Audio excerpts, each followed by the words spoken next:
오늘 이 본문을 우리가 생각해 보면서 우리가 참 그리스도인인지 아니라면 누가 그리스도인인지 좀 더 배우는 이런 시간을 갖기를 원합니다. 오늘 이 본문의 말씀은 아주 기본적인 것입니다. 오늘 이 본문의 말씀은 아주 기초적인 그리스도인으로서 진짜냐 가짜냐 말할 수 있는 아주 기초적인 것이라는 거죠. 그래서 이러한 것들이 내게 얼마나 있고 또한 그 농도가 얼마나 깊은 것인지 그 퍼센트가 거의 100%에 가까운지 아니면 0%에 가까운지 여러분 한번 생각해 보시길 바랍니다. 참 그리스도인입니까? 누가 그리스도인이죠? 점검해 봅시다. 자, 1절 보면 여호와여 주의 장막에 머무를 자 누구오며 주의 성산에 사는 자 누구오니까? 교회 안에 사는 자 그리스도의 이 몸이죠. 교회라는 것은 또한 머리죠. 그리스도의. 여러분 이 그리스도 안에 사는 자를 말해주고 있습니다. 여러분 이건 기본적인 것이라는 거죠. 그리스도인이라면 교회 안에 있어야 돼. 그리스도인이라면 또한 그리스도 안에 있어야 돼. 이거 없이는 이 그리스도인이 아니라는 것입니다. 어떤 사람들은 종종 그런 말을 합니다. 그냥 나 혼자 예배드리면 되지요. 여러분 혼자 예배드리면 그 하나님이 함께 하실까요? 함께 하지 않으실까요? 두세 사람 있는 곳에 하나님이 계신다고 그랬으면 함께 있을 이유가 없는 것이죠. 물론 특별한 경우를 제외하고요. 오늘 이 본문의 이 1절의 말씀은 주의 장막에 머무를 자. 여러분 주의 장막 그 하나님이 계시는 그러한 이 곳에 머무를 자를 지금 말해주고 또 주의 성산에 사는 자 주님께서 거룩한 그 거룩함으로 계시는 그러한 곳에 사는 자.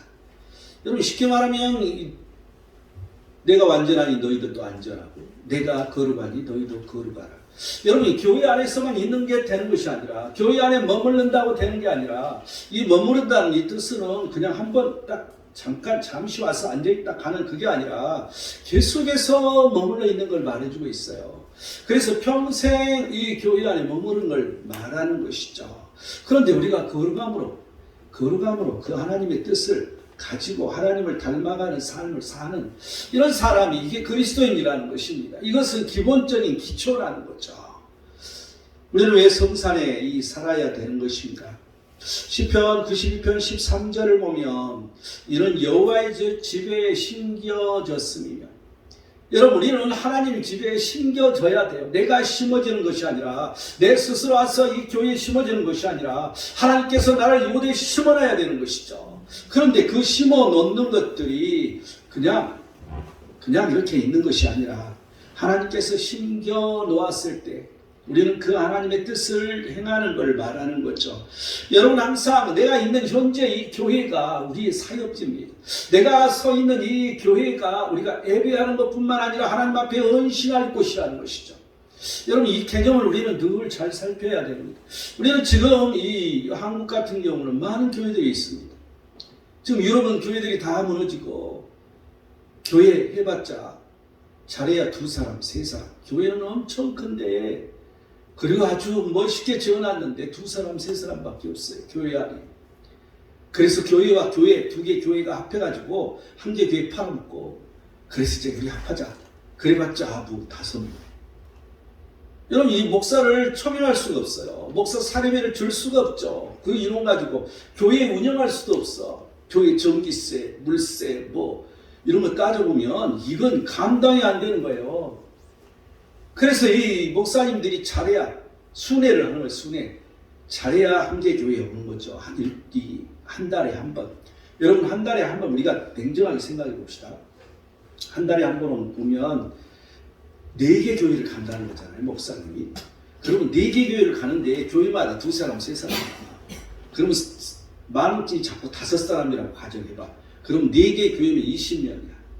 그러면 그 20명 가지고 그 4개 교회를 운영할 수 있냐는 거죠. 여러분 이게 현실이에요. 그래서 교회는 자꾸 서구교회는 문을 닫을 수밖에 없는 너무나도 어려운 그 목사 사례비는 둘째치고 교회의 이 운영 자체가 힘들어지는 이런 심각한 문제에 다다랐어요. 그 이유는 모두 다 참 그리스도인이 아니기 때문에 밖에 가서는 그리스도인이라고 말합니다. 나는 그리스찬이라고. 그런데 그대로 하는 행동은 아니라는, 하나님이 없다는 것이죠. 우리는 냉정하게 생각해야 됩니다. 우리는 늘 내가 서 있는 내가 발을 딛고 있는 이곳이 내가 헌신해야 할 교회라는 것이죠.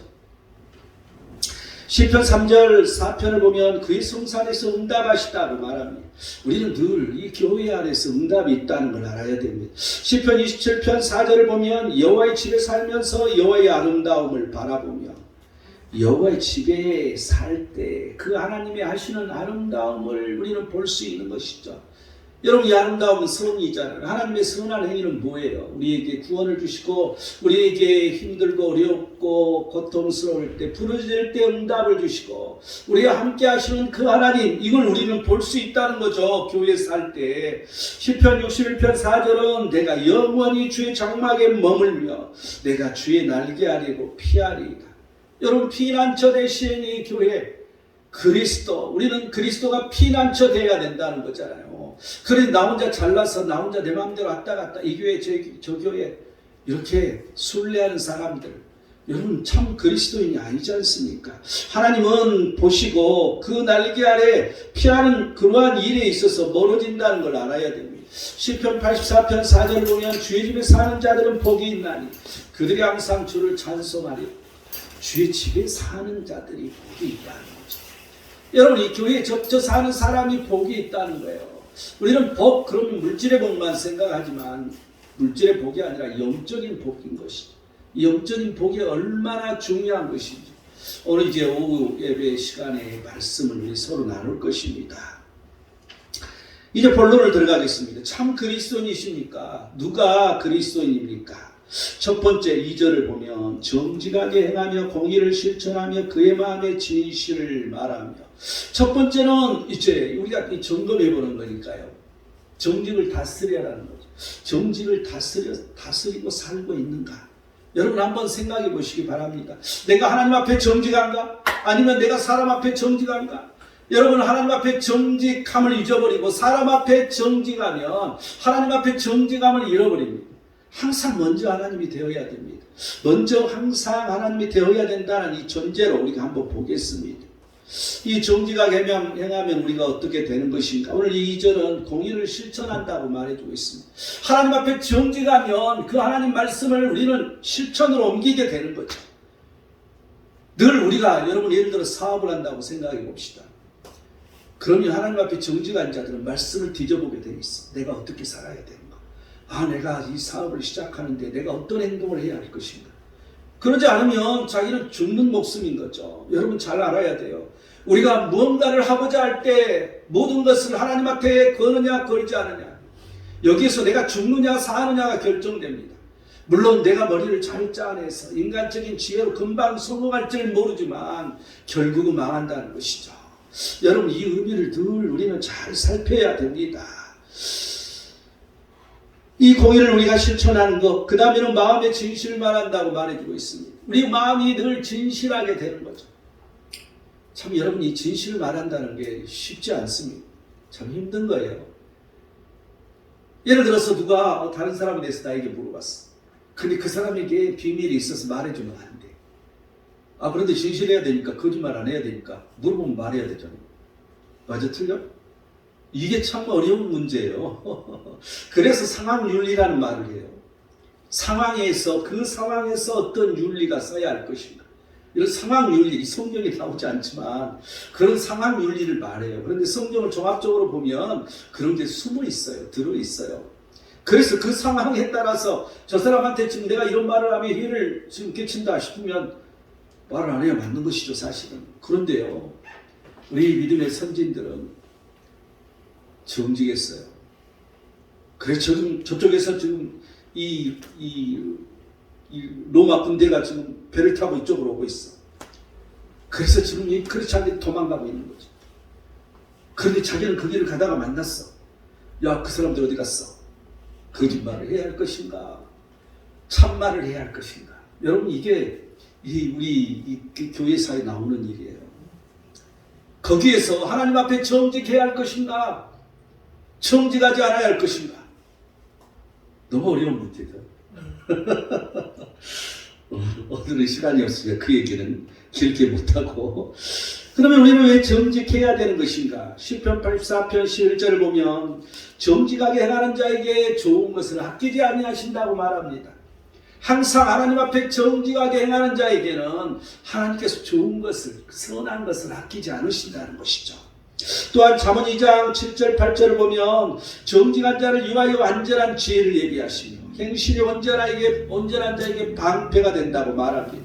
여러분, 항상 하나님 앞에 정직한 자에게 그 하나님의 지혜가 온다는 거죠. 그런데 그냥 지혜가 아니라 완전한 지혜가 온다는 것입니다. 여러분, 이 의미를 늘 우리는 깊게 한번 생각해 봐야 됩니다. 아무리 이 세상에 지혜가 뛰어나고 아무리 이 세상에 과학이 뛰어나고 기술이 뛰어난다 할지라도 하나님의 이 지혜 앞에는 아무것도 아닙니다. 하나님의 지혜를 얻는 게 중요하다는 것입니다. 잠언 28편 18절은 성실하게 행하는 자는 구원을 받는다고. 여러분, 우리가 하나님 앞에 정직하면 성실하게 행하게 되어 있습니다. 성실은 뭐예요? 한 번 하고 마는 게 아니라 꾸준히 계속해서 하나님 앞에 정직하게 행동하는 것. 여러분, 그걸 뭘 말합니까? 예배를 말하는 거죠. 그건 뭘 말하는 것입니까? 하나님 앞에 헌신하는 걸 말하는 거예요. 우리는 늘 예배로 헌신이 다 했다고 착각합니다. 그런데 그게 아니라 하나님은 그 예배하는 것은 당연한 거예요. 가장 이 베이스에 깔아야 할 게 예배예요. 그리고 나서 하나님 앞에 헌신하는 게 있어야 되는 거죠. 왜냐하면 하나님은 우리에게 구원을 주시기 때문에. 우리는 그러한 것을 평소에 헌신함으로 쌓아놨다면 우리가 어려움을 당했을 때, 힘들 때 그 기도하는데 그 기도에 힘이 있을 수밖에 없죠. 우리는 이러한 이 성실, 이러한 이 정직함이 성실하게 행함이 있다는 것을 말해주고 있습니다. 누가복음 1장 6절을 보면 두 사람이 하나님 앞에 의인이니 주의 모든 계명과 그 규례대로 흠이 없이 행하더라고 말해줍니다. 여러분, 이 하나님 앞에서 정직하면 하나님 말씀대로 살게 되잖아요. 그러다 보면 하나님이 의인이라고. 여러분, 믿음이 있는 자가 의인인 거예요. 우리가 믿음을 가질 때 의인이 되는 거예요. 우리는 늘 그 하나님을 신뢰하고 하나님을 믿는 이러한 믿음, 이런 게 있을 때 우리는 말씀대로 움직이는 거죠. 여러분, 이 세상과 말씀의 논리는 다릅니다. 이 세상의 논리는 모든 시간을 그 세상에다 쏟아야 됩니다. 하나님의 논리는 그것보다도 먼저 이 하나님 나라와 의를 구하는 이 교회에 와서 쏟아야 됩니다. 여러분, 많은 시간을 교회에 쏟으면 자기가 돈을 못 벌잖아요. 내가 이 간증 하나 올려놨잖아요. 누구였지? 그 집사님 이름이? 누구? 내가 올려놓고도 내가 기억이 안 나네. 그 집사님 간증을 보면요, 그냥 주일날 제일 많이 이 돈을 버는 거야. 이 짜장면 장사, 이제 중국집을 하는데. 그런데 그 시간을 교회 가면 이거 참 힘든 거지. 그러니까 자기 아내만 보내는데 자기 아내가 그러더라고. 금방 갔다 올게요. 그럼 금방이 1시간 반이래. 근데 조금 있다 올게요. 그러면 한나절이 지나고. 근데 자기는 지금 막 꼬박을 썰고 막 해야 되는데 막 급한데 일 안 온다고 막 화가 나서 성기를 부리고 이렇게 살았다는 거죠. 그런데 어느 날 하나님께서 꿈을 아주 좋지 않는 꿈을 꾸게 하셔서 너무나도 그 꿈이 괴로워가지고 주일날 이 꿈이었던 모양이죠. 일어나자마자 자기 아내 보고 교회 가자. 그래서 교회를 가게 됐는데 교회를 갔더니 망한 거야. 이게 더 그 반점이 자기만 있는 게 아니라 그 주위에 많이 있었던 모양이야. 그 주위로 다 사람이 가버리는 거지. 그러니까 자기는 망하는 거죠, 이게. 그런데 그 망하는 걸 보면서 교회를 다녀야 되느냐 말아야 되느냐, 주일 예배를 드려야 되느냐 말아야 되느냐. 여러분, 이게 첫 번째 시험입니다. 이 크리스찬들의 첫 번째 시험이 거기에 있어요. 그래서 이거 완전히 이제 이 빵에 먹으니까 건물 주인도 나가라고. 그래서 건물 주인도 나가라 할 정도로. 그래서 이제 나가서 이 새 건물을 얻어야 되는데 뭐 돈이 없잖아요. 근데 하나님께서 그냥 주시더라는 거죠. 근데 여러분 잘 들어봐야 돼. 하나님께서 이제 주신다고 생각한 거지. 어느 권사님이, 서울에 사는 권사님이 사람들을 도와주고 하나님에게 많은 물질을, 몇백억 물질을 받아서 이제 도와주고 1억 3천인가가 남았대. 그래서 그 돈을 줄자를 찾고 있는데 이 집사님이라고. 그 전화 왔다라는 거예요. 그래서 직접 거기까지 와서 그 안수기도를 막 머리가 막 흔들어지도록 안수기도를 해주고 그러면서 하는 소리가 이 1억 3천을 돈을 빼려면 당장 필요한 게 내가 적금을 넣어서 첫 번째 그 들어갈 적금 돈을 부어야 된대. 그러니까 그 돈을 내시래. 그래서 빚내갖고 냈더니 그거로 소식이 없다는 거야.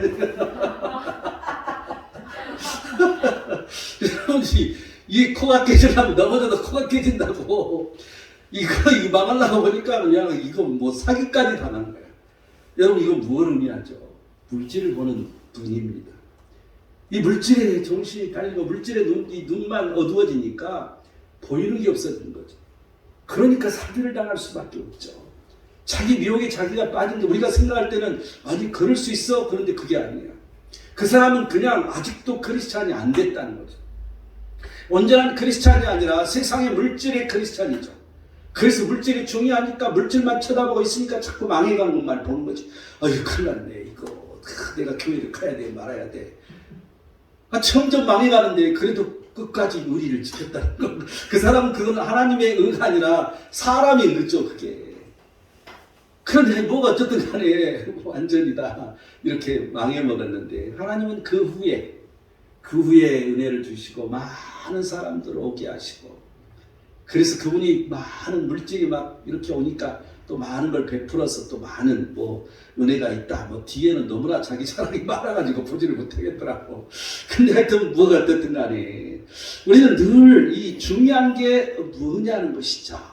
이 중요한 게 이 성실, 하나님 앞에 성실하게 하는 것이고 또 하나님 앞에 의인이 되어야 된다는 것이죠. 또한 요한일서 2장 6절을 보면 그의 안에 산다고 하는 자는 그가 행하신 대로 자기도 행할지니라. 우리가 그리스도 안에 산다는 것은 그리스도를 닮아가는 것, 말은 닮아가는데 뭐냐면 그분이 행한 대로 행하는 것을 말해준다는 거죠. 여러분 하나님 앞에 정직하면 그걸 깨닫기 때문에 그 하나님께 사는 행동을 우리는 할 수밖에 없다는 거예요. 이렇게 바꿔지는 삶을 사는 거예요. 에베소 4장 25절을 보면 그런즉 거짓을 버리고 각각 그 이웃과 더불어 참된 것을 말하라. 이는 우리가 서로 지체가 됩니다. 여러분 우리가 하나님 앞에 정직하면 서로 이 사람 앞에 정직하게 되기 때문에 서로 지체가 된다는 거. 이게 무슨 말입니까? 여러분 서로가 성경에 서로 써진 것은 모두 공동체를 의미합니다. 공동체를 이루는 걸 말해주고 있죠. 우리가 하나님 앞에 정직하면 사람 앞에도 정직하기 때문에 우리는 이제 서로 지체가 됐다는 거죠. 공동체가 됐다는 거죠. 교회가 됐다는 거죠. 비로소 그러할 때 교회가 된다는 것이죠. 그 말을 지금 해주고 있습니다. 그리스도인은 하나님 앞에 정직해야 됩니다. 우리가 하나님 앞에 정직할 때 안전한 지혜를 얻는다는 거죠. 하나님 앞에 정직할 때 성실이 내게 임해서 헌신하게 된다는 거죠. 하나님 앞에 정직할 때 그리스도 안에 살게 되어서 하나님이 하시는 일을 하게 된다는 거죠. 하나님 앞에 정직할 때 비로소 내가 교회가 돼서 하나님께서 좋은 것을 아끼지 않으시고 내게 주신다는 것입니다. 우리는 하나님 앞에 정직하는가? 여러분 정직하십니까? 여러분 우리는 사람 앞에서 정직하려고 노력하지 않습니까? 반드시 하나님 앞에서 정직해야 됩니다. 정직하지 못하면 자신도 모르게 눈이 삐뚤어지는 이런 일이 발생한다는 거죠. 참 그리스도인이십니까? 누가 그리스도인이라는 말이죠. 두 번째 3절을 볼까요? 그의 혀로 남을 허물하지 아니하고 그의 이웃에게 악을 행하지 아니하며 그의 이웃을 비방하지 아니하며. 여러분 이 두 번째는 혀를 다스렸는가? 여러분 이 혀를 다스렸냐는 거죠. 우리 크리스찬에게 중요한 것은 혀를 다스리는 일이라는 것입니다. 하나님 앞에 정직하면 혀를 다스려야 되는데 혀를 다스리기가 어려워. 우리는 어떤 혀를 가지고 살아야 되는 것인가? 여러분 이 혀를 다스리면 이웃에게 악을 행하지 않는다. 오늘 이 본문 3절 말해주고 있죠. 이웃을 비방하지 않는다는 말을 해주고 있어요. 여러분 이 부정적인 혀라는 게 어떤 혀가 부정적인 혀인 것인가? 시편 34편 12, 13절을 보면 이 악과 거짓말을 금하라고 말해주고 있는데 그게 복이 없는 짓이라는 거예요. 내게 복이 되지 않는다는 거예요. 또한 시편 101편 5절을 보면 은근히 헐뜯는 자를 내가 멸할 것이요. 여러분 하나님께서 우리가 은근히 이웃을 우리 주위 사람을 헐뜯게 되면 여러분 은연중에 헐뜯게 되더라고. 사람이라는 나도 이 교회 안에 사니까 이 목사는 자꾸 잊어버리 그런 것을 모르고 살잖아요. 근데 내가 이 노예 가서 이렇게 일을 해보니까 은근히 사람을 헐뜯더라고. 근데 나도 모르는 사이에 나도 그렇게 되려고 그러더라고. 그 사람 속에 살다 보니까 그래서 내가 회개를 했어요. 내가 오늘 이 말씀을 오늘이 아니라 이 말씀을 준비하면서 참 회개를 했어. 말을 그냥 저 사람이 말한다고 그래요 이 자체가 헐뜯게 되는 거더라는 거죠. 결론은. 그럼 그 사람은 이상태 목사가 그런데 이렇게 말하던데 또 이렇게 얘기해요. 그러면 소문이 나니 저 사람이 이 사람을 지금 비난했다. 그럼 나는 완전히 매정되는 거야. 결론적으로 나한테 좋지 않는 일이 생기더라는 것이죠. 그걸 내가 깨달았어요. 그래서 입 조심해야 되구나. 내 혀를 참 조심해야 되겠네. 또 이제 이 계시록 22장 14, 15절을 보면 이 거짓말을 좋아하며 지어내는 자는 다 성 밖에 있으리라. 여러분 거짓말을 늘 좋아하고 늘 거짓말을 지어낸 사람들 성 밖에 어디? 예루살렘 성 밖에 어디? 지옥을 말해주고 있어요. 지옥에 간다는 거, 지옥에. 계시록은 그렇게 말해주고 있어요. 잠언 22장 10절 거만한 자를 쫓아내면 다툼이 쉬고 싸움과 수욕이 그치니라고 말하고 있는데 우리가 입을 다스리지 못하면 늘 다투잖아요. 그런데 왜 입을 못 다스려요? 거만하기 때문에.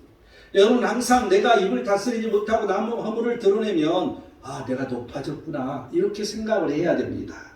에레미야서 9장 8절을 보면 그들의 혀는 죽이는 화살이라. 참 말도 무서운 말이에요. 혀가 죽이는 화살이래. 활로 푹 쏘면 사람이 죽잖아요. 그런데 그처럼 죽이는 화살. 그래서 거짓을 말하며 입으로는 그 이웃에게 평화를 말하나 마음으로는 해를 꾸미는도다. 항상 우리 혀가 죽이는 화살이 돼서 겉으로만 좋게 말하고 결론을 해치는 그런 일이 생긴다는 것입니다. 로마서 1장 30절을 보면 교만한 자요, 자랑하는 자요, 악을 도모하는 자요, 부모를 거역하는 자요. 이게 비방하는 자라는 거죠. 우리 입이 가만히 있지 못하고 비방하면 이 교만이 싹들 수밖에 없고 이 악을 도모하는 그런 사람이라는 것입니다. 그러면 우리는 어떻게 혀를 다스려야 하는 것일까? 우리가 혀를 어떻게 다스려야 되지? 골로새 3장 9절을 보면 너희가 서로 거짓말하지 말라. 옛사람과 그 행위를 벗어버리고. 여러분 내 옛사람을 벗어버려야 돼요. 내 과거에 내 옛사람 나를 자세히 들여다보면 늘 거짓말할 때가 많이 있었다는 걸 알 수 있습니다. 요즘 현대사회는 그냥 거짓말이 밥 먹듯이 되는 모든 게 그래요. 여러분 무슨 상품을 산다 할지 무슨 물건을 산다 할지 여러분 그 속에는 거짓말이 다 들어있어요. 이게 우리나라가 아니라 요즘 현대사회는 이 거짓말이 정착된 사회. 근데 그게 좋게 말하면 과장돼서 여러분 손전을 하면 이 TV 광고나 과장된 게 많잖아요. 그 거짓말 아닙니까? 엄밀히 따지면. 늘 속이는 거죠. 그런데 그 과장된 것도 어느 선에 하느냐? 법 기준이 이만큼에서 더 이상 안 돼. 그러면 그 법 기준을 따라야 되는 거지. 그 이상 과장을 하면 안 되는 거죠. 근데 이렇게 문화가 이렇다는 거죠. 또한 출애굽기 23장 1절 3절을 보면 너는 거짓된 풍설을 퍼뜨리지 말며 우리는 늘 거짓된 그러한 어떠한 이 말들을 그냥 돌아다니면서 퍼뜨리는 사람이 있어. 늘 퍼뜨리지 말라는 것이죠. 또한 이 다수를 따라 악과 부당한 증언하지 말라. 사람이 모두 다 그래 그러면 저게 아닌 걸 알면서도 같이 그래. 여러분 이 왕따 문화라는 게 그렇지 않습니까? 그런데 남을 죽이는 일이 생긴다는 것을 우리는 알 수가 있습니다. 또한 이제 레위기 19장 16절을 보면 내 백성 중에 돌아다니며 사람을 비방하지 말라고 말합니다. 그냥 비방하면 되는데 그것도 안 되지 되는 게 아니라 그런데 돌아다니면서 동네방네 이런 사람 있잖아요. 이 일이 견디지를 못해가지고 근질근질해가지고 이게 누구한테 말해야 하는데 말해야 할 사람이 없으니까 막 돌아다니는 것이죠. 이런 사람 이래서는 안 된다는 것입니다. 또한 이 야고보서 4장 11절을 보면 이 서로 비방하지 말라는 게 나와요. 그러면 이 하나님 말씀에 내가 재판관이 된다. 여러분 이 서로라는 단어는 공동체라고 얘기를 했죠. 우리가 이 교회 안에서 비방하지 말라는 것이죠. 베드로전서 2장 1절에서 2절을 보면 이런 비방하는 말 또한 이런 거짓말하는 말 이 모든 것들을 딱 죽이는 그건 뭐가 있냐면 갓난아기들 같이 순전하고 신령한 젖을 사모하라. 이런 그로 말미암아 너희로 구원에 이르도록 자라게 하려 함이니라. 그런데 이러한 이 신령한 젖을 사모하면 그 앞에 나오는 게 모든 악독과 모든 기만과 외식과 시기와 모든 비방한 말을 버리고, 이런 비방한 말을 버리고 이런 악이랄지 외식이랄지 기만이랄지 시기를 버릴 수 있는 것은 항상 말씀 신령한 젖 속에서 하는 거예요. 신령한 젖이 매일처럼 공급돼야 돼요. 우리가 성경을 66권을 다 암기하고 있다 할지라도 그 순간순간 내게 나와서 나를 움직여야 되는 거죠. 내 마음을 움직이고 내 행동을 움직이는 게 말씀이어야 되는데 늘 머리에만 저장되어 있으면, 데이터베이스로만 가지고 있으면 아무 소용이 없는 것이죠. 그래서 이 신령한 젖을, 순전하고 신령한 젖을 우리는 늘 사모해야 된다는 것을 우리는 알 수 있습니다. 로마서 12장 17절은 아무에게도 악을 악으로 갚지 말라. 늘 악을 악으로 갚지 않아야 되는데 우리도 모르는 사람, 네가 그래, 나도 너 이런 심리가 너무 우리에게는 강해요. 그래서 모든 사람 앞에서 선한 일을 도모하라고 말해주고 있습니다. 여러분 참 그리스도인이십니까? 이 혀는 죽이는 화살이라고. 또 여러분 거짓말하고 있지 않습니까? 여러분 자신도 모르게 비방하고 살고 있지 않습니까? 우리 한번 생각해 봐야 됩니다. 만약 거기에 해당된다면 이 순전하고 신령한 것을 사모하는 일이 부족하다는 거죠. 늘 말씀이 나를 움직이는 일이 부족하다는 것을 파악해야 됩니다. 그래서 우리는 기만하는 일이 없어야 돼요. 기만이 너무 많아요. 우리들은 외식이 또 너무 많아요. 시기와 모든 비방이 사라진다는 것을 기억하시기 바랍니다. 참 그리스도인이십니까? 누가 그리스도인일까요? 마지막 세 번째 4절을 볼까요? 그의 눈은 망령된 자를 멸시하며 여호와를 두려워하는 자를 존대하며 그의 마음에 서운하는 것은 해로울지라도 변하지 아니하며. 이 마지막 세 번째는 눈과 마음을 다스렸냐는 거죠. 여러분 내 눈을 다스렸습니까? 내 마음을 다스리고 살고 있습니까? 그런데요, 이 첫 번째가, 이 눈의 첫 번째가 망령된 자를 멸시하는 눈. 여러분 망령된 자, 어떤 사람이 망령된 자지? 우리 크리스찬 입장에서 뭐가 망령되냐는 거죠. 여러분 생각해 본 일 있어요? 딱 말하라 그러면 언뜻 다 생각이 안 나. 말하라 그러면 에서가 잠잘 방어 요거 하나 외에는 별로 생각나는 게 없어. 근데 우리가 한번 성경을 한번 짚어보자는 것이죠. 신명기 5장 11절을 보면 내 하나님 여호와 이름을 망령되이 일컫지 말라. 나 여호와는 내 이름을 망령되이 일컫는 자를 죄 없는 줄로 인정하려 하느니라. 여러분 이 하나님을 망령되이 일컫는다는 게 무슨 말입니까? 우리가 하나 간단한 사례를 보면요, 이 사례가 이제 하나님께서 자기의 후손이 묵별처럼 많다고 했는데 자식을 주지 않는 거야. 그래서 견디다 못 견뎌서 이제 더 이상 할 수 없어서 남편을 그냥 쉽게 얘기하면 바가지를 긁는 거지. 그래서 내 여종을 줄 테니까 당신이 여기 들어가서 얘를 낳으라고. 그래서 이제 얘를 낳았는데 얘를 낳기도 전에 이제 이게 자기 주인도 몰라보고 이제 세상 말로 덤비는 것이죠. 그러니까 너무 화가 나서 이 사례가 아브라함에게 가서 너와 내 사이에 여호와가 판단하기를 원하노라 이렇게 말합니다. 여자라는 게 좀 그런가 봐. 내 남편 보고 그렇게 하라고 그래놓고는 그렇게 했더니 또 와서 막 성질을 부리고 난리가 아니야. 그런데 거기서 하는 말이 중요한 거예요. 너와 내 사이에 여호와가 판단하기를 원하노라. 여러분 이게 망령된 행동이라는 것입니다. 하나님 왜 거기에 개입해야 돼? 지금 악을 행하고 있는데 무슨 판단을 하란 말이야? 하나님은 그런데 개입하지 않으시는 것이죠. 오히려 더 저주가 옳고 개입하시면 반대가 되는 것이죠.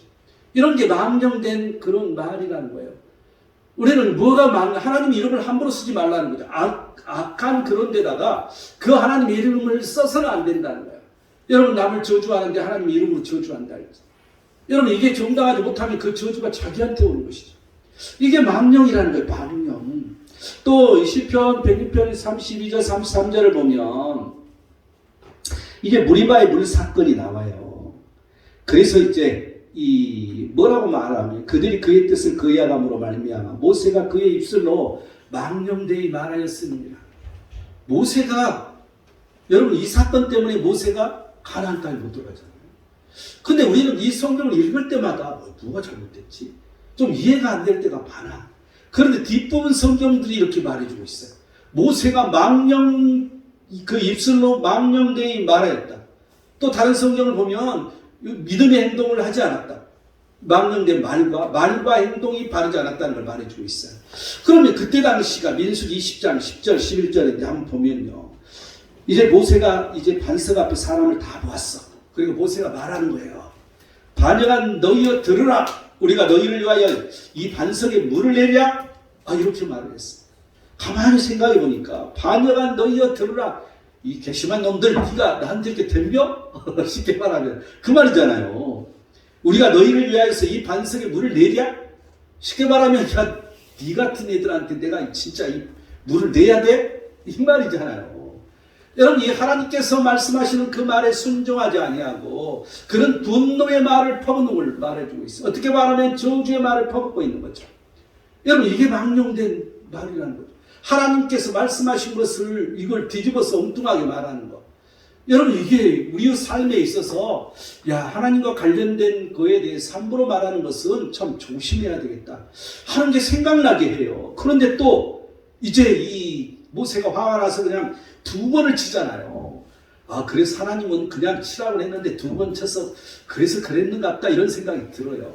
근데 왜 2번을 쳤냐는 거죠. 첫 번째는 이 분노가 오니까 성질나니까 이렇게 할 수가 있고, 또 하나는 이제 자기도 생각해 보니까 화를 내서 이거 하나님 앞에 쉽게 말하면 좀 죄스러운 거지.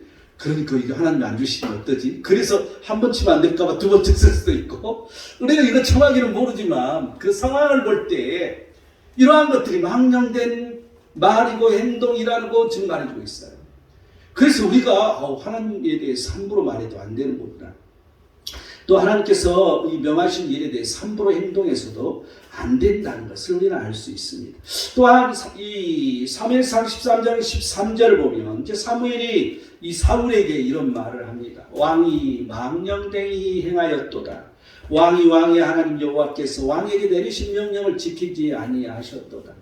망령되이 행했다고. 여러분 망령된 행동은 하나님 말씀을 지키지 않는 게 망령된 행동이라는 걸 알 수 있어요.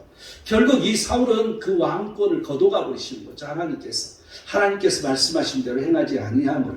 또한 사사기 19장 24절에도 그런 게 나와요. 이제 이 첩을 데리고 이 레인이 이 첩을 이제 데리고 오는 이 장면이죠. 그런데 이제 이 어느 집에 들어갔을 때 그 주위의 사람들이 너무 악해서 이제 그 사람과 내가 상관하겠다. 그때 그런 말을 합니다. 그 집주인이 이 내 처녀딸과 이 사람이 첩이 있은지 내가 그들을 끌어내리라. 여러분 이게 뭐예요? 동성이에요. 동성이에요. 여자와 남자가 아니라 그들이 그 남자하고 관계하겠다는 거죠. 참 처절한 말이에요. 근데 그 세상 그 지역의 문화가 그렇게 지금 바꿔졌다는 걸 말해주고 있어요. 그때 이 사람에게는 이런 망령된 일을 행하지 말라고 말합니다.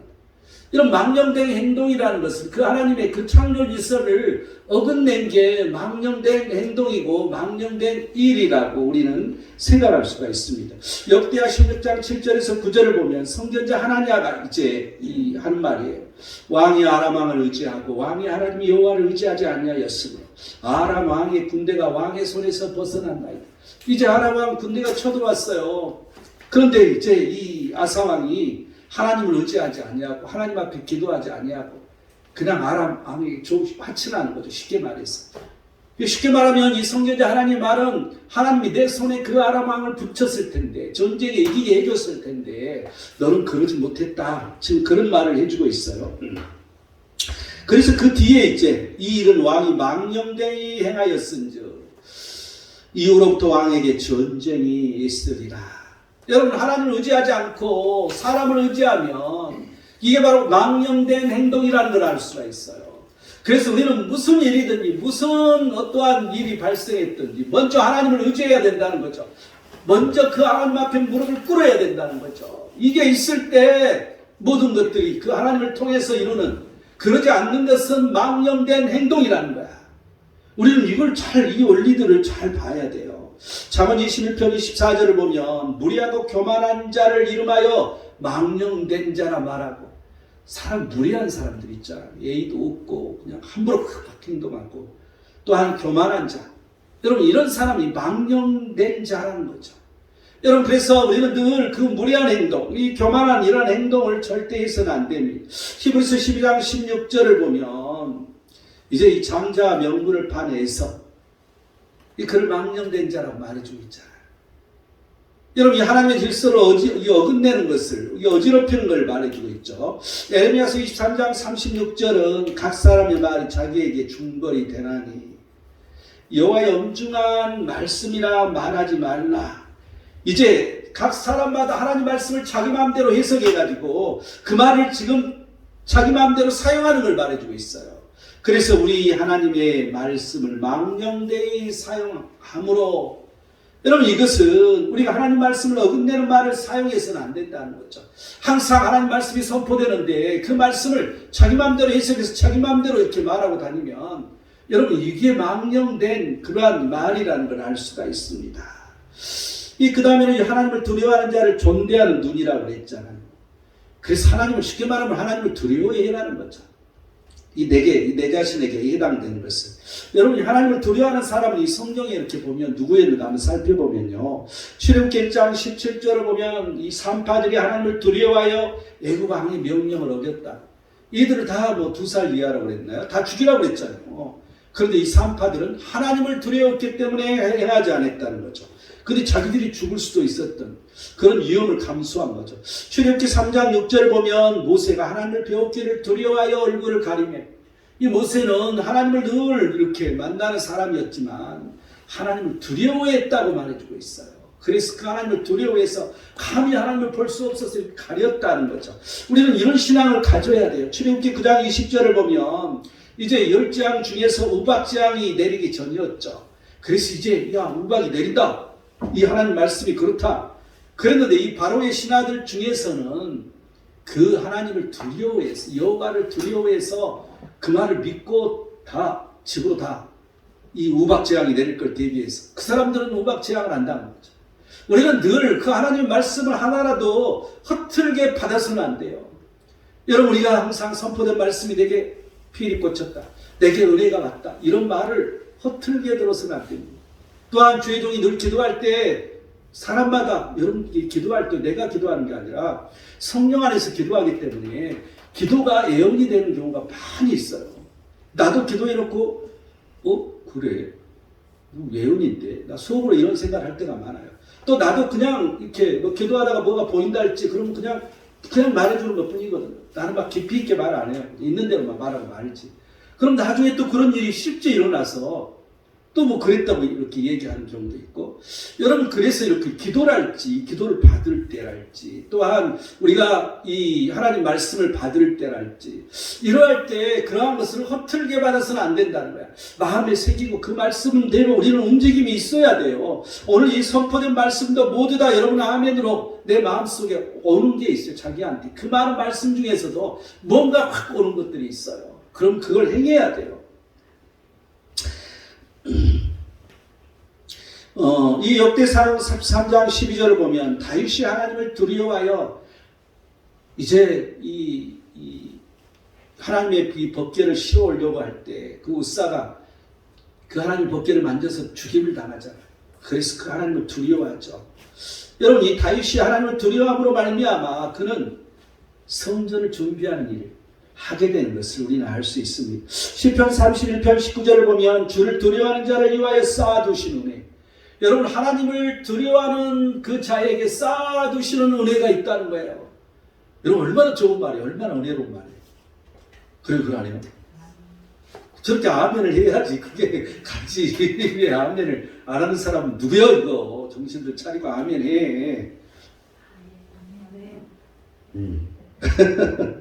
요나서 1장 16절을 보면 여호와를 크게 두려워하여 여호와께 제물을 드리고 소원을 하였더라. 이게 누구냐면 이 뱃사람들 배를 타고 같이 가는데 풍랑을 만나서 모든 물건을 다 버려도 이제 멈추지 않아서 제복복기를 했는데 그때 요나가 뽑혔던 거죠. 그래서 요나를 그 바다에 빠지고 나서 하나님을 두려워해서 여호와께 제물을 드리고 성원을 하는 그들. 여러분, 하나님을 두려워하여서 이 배의 탑승자들은 제물 드리고 성원을 했다는 걸 볼 수 있어요. 이 하나님을 두려워하는 사람은 어떻게 해야 되는 것인가? 하나님을 두려워한다고 다 되는 게 아니라 어떻게 해야 되는 거냐? 시편 33편 8절을 보면 온 땅은 여호와를 두려워하며 세상의 모든 거민들은 그를 경외할지어다. 여러분, 우리가 항상 하나님을 두려워한다는 것, 두려워하며 하나님을 경외해야 두렵고 떨리는 마음으로 하나님 앞에 나와 예배해야 된다는 것이죠. 또한 고린도후서 7장 1절을 보면 하나님을 두려워하는 가운데서 거룩함을 온전히 이루어 육과 영이 온갖 더러운 것에서 자신을 깨끗하게 하자. 여러분, 하나님을 우리가 두려워한 가운데서 나를 거룩하게 하라는 거죠. 나를 깨끗하게 하라는 거죠. 나를 정결하게 하자는 거죠. 그런데 내 육신뿐만 아니라 내 영의 깨끗함, 영과 육의 깨끗함을 가져라는 걸 말해주고 있습니다.